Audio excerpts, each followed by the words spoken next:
This is my submission for Module 4.4, Reconciliation and Education. The 4 questions that we were asked were: how would you interrupt racism and oppressive structures? Ties to the curriculum with respect to calls 62 and 63. Lesson ideas to promote Indigenous joy, culture, and excellence. And community partners and resources affiliated with our school boards. I'll start with the first question. To interrupt racism and oppressive structures, I would introduce Indigenous perspectives into my classroom. And that could be things like talking about health practices that Indigenous peoples used, and speaking about their knowledge systems. I would talk about historical and contemporary issues. That could be talking about residential schools or systemic barriers that Indigenous peoples have faced. I would also create inclusive learning environments,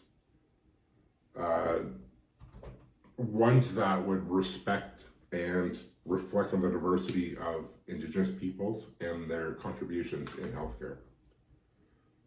In terms of the curriculum connections to the calls to action, in our TPJ20 healthcare curriculum, A13 is outlined as describe the health services available in their community. Example, Aboriginal healing centers. And A.2 describe factors that affect personal health and well-being, which can encompass cultural and societal influences. These 2 curriculum expectations really allow a lot of opportunity to explore Indigenous health services, their practices, and some of the things that have affected Indigenous communities over the years. Lesson ideas to promote joy, culture, and excellence. That's what I kind of struggled with. But I thought about making a health practices workshop focused on Indigenous people practices. And that could be inviting Indigenous practitioners from my community to come and speak to my students. Could also work on maybe a community health project where students focus on contributing to local Indigenous health initiatives. I'm not really sure about that one. Cultural celebrations, and we do some of this at our school already, but it's organizing events that celebrate Indigenous cultures, including music, dance, and storytelling. We've had at least once, sometimes once a semester, we do something like that. And then exploring case studies of successful Indigenous-led health practices, outcomes, programs, and the effectiveness of what Indigenous people have provided to society. And lastly, community partners and resources affiliated with Ontario school boards. This is where I kind of struggle. I've recently became engaged with the Indigenous lead at our school. We have a board representative that handles all our Indigenous affairs. But in terms of delivering any curriculum-based lessons in our class that cover Indigenous peoples, the representative, his name is Ray John, he's an elder that is employed by our school board, wants everything that we prepare to go through him, and he also wants to be the one that delivers it, or somebody from the Indigenous community. Doesn't want people that are non-Indigenous delivering anything in the classroom. And that's where all of this, I struggle with all these initiatives and ideas because of that. I feel like it's a bit of a barrier. I would love nothing more than to explore this and to promote the contributions of Indigenous peoples. But I also feel at the same time that it's very, I don't want to say my hands are tied, but it does really feel like, in a sense, that if everything has to go through an Indigenous lead at our school, then what is the point of me even facilitating it or building a lesson around it? Because they even want to review my lesson planning and tell me what changes to make to my lesson planning in that sense. So quite honestly, as frustrating as this is, it's been easier to just not teach Indigenous curriculum-based work in any of my classes thus far. However, with that said, community partnerships, we have the Métis Nation of Ontario locally.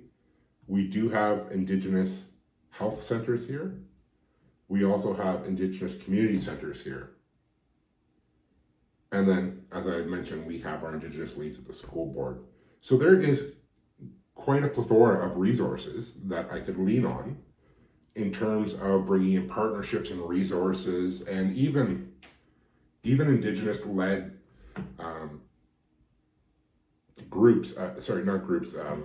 There's a Facebook page that I'm a part of, and it's about Indigenous affairs and Indigenous peoples local to London, Ontario. And I could probably reach out to them as well. But then, going back to my original complaint here, everything has to go through this Rajon elder that is employed by our school board. So even if I find an Indigenous initiative or person or group, I still have to take it up to this Rajon elder. And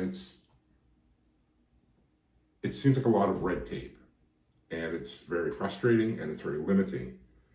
And my board rep that handles our Indigenous affairs even offered, if I want to take the Indigenous AQ, that the board would pay for half of the cost of the AQ. And initially I thought it'd be a great idea, because I thought the more knowledge that I have and the more prepared that I am, or the more learning that I do, it'd be very beneficial for me in the classroom. But like everything else that I've ever experienced when dealing with the Indigenous community, there always seems to be some kind of difficulty. And maybe that's a testament to me. Maybe it's some reflection that I need to be doing.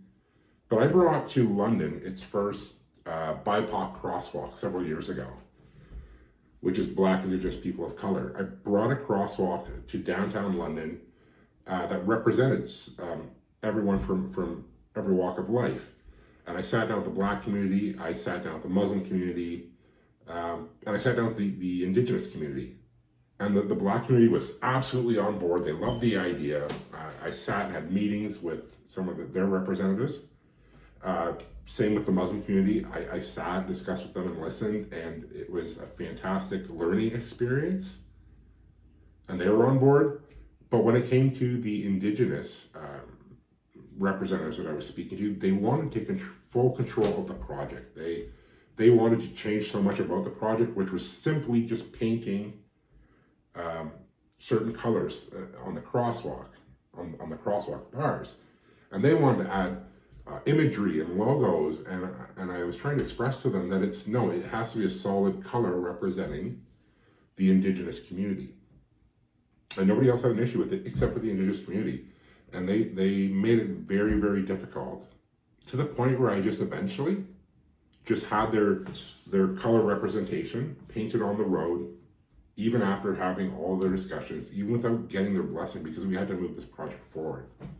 And I find that to be a problem time and time again. And I don't want to sound like cynical about it, or I'm just frustrated, because I would love to feel comfort in delivering some of this material and working with Indigenous communities. But again, it's the red tape. The red tape is extremely frustrating to me. Here I am going on another rant for a 4-minute video, which is, I don't know how long it is now. But yeah, those are some of my ideas here. It's ideas I would love to incorporate. But again, if I want to do any of this, I have to run it through our elder that is employed by our school board. So that's my submission. Those are my ideas. Again, sorry for the rant.